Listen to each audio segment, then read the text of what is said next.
When I was schooling, our teachers used to use agriculture as a punishment, and I was a very naughty one, so I used to do so many agricultural punishments.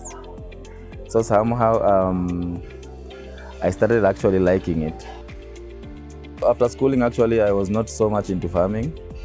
I was trying to chase other dreams, but it actually just got me back into farming when we found a small space that was a garbage.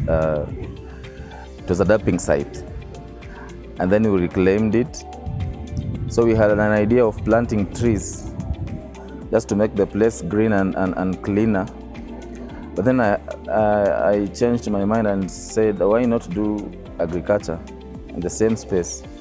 How we started now doing the normal farming, the conventional farming, but we were using circular gardens. Putting in mind the environment that we live in right now, once we go and buy like skuma wiki from the mama mboga, you don't really know what you're putting on the table, because most of the vegetables are planted or watered with the sewage water or something.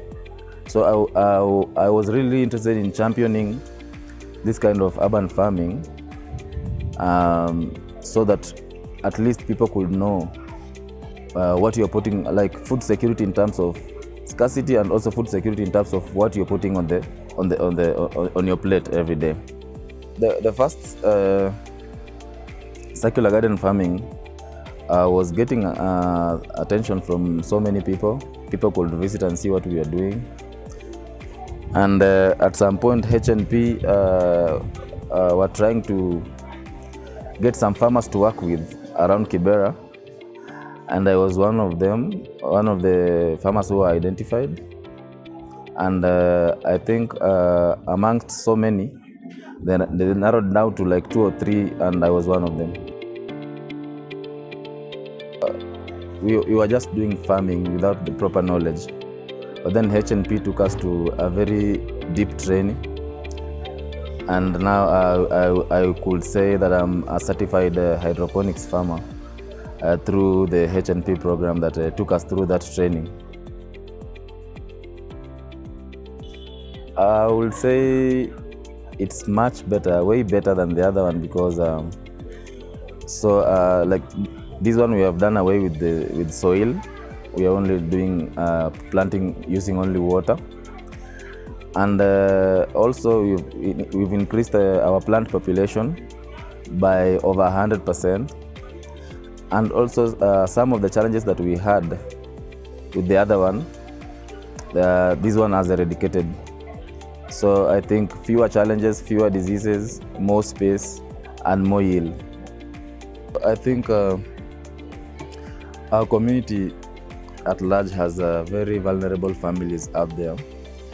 But whenever help comes, whether from the government or from any other NGOs, the right people are not reached. So I think it has been a challenge. But there are people like me who are on the ground that know, like, if you're looking for vulnerable people, then we know where to get the vulnerable people.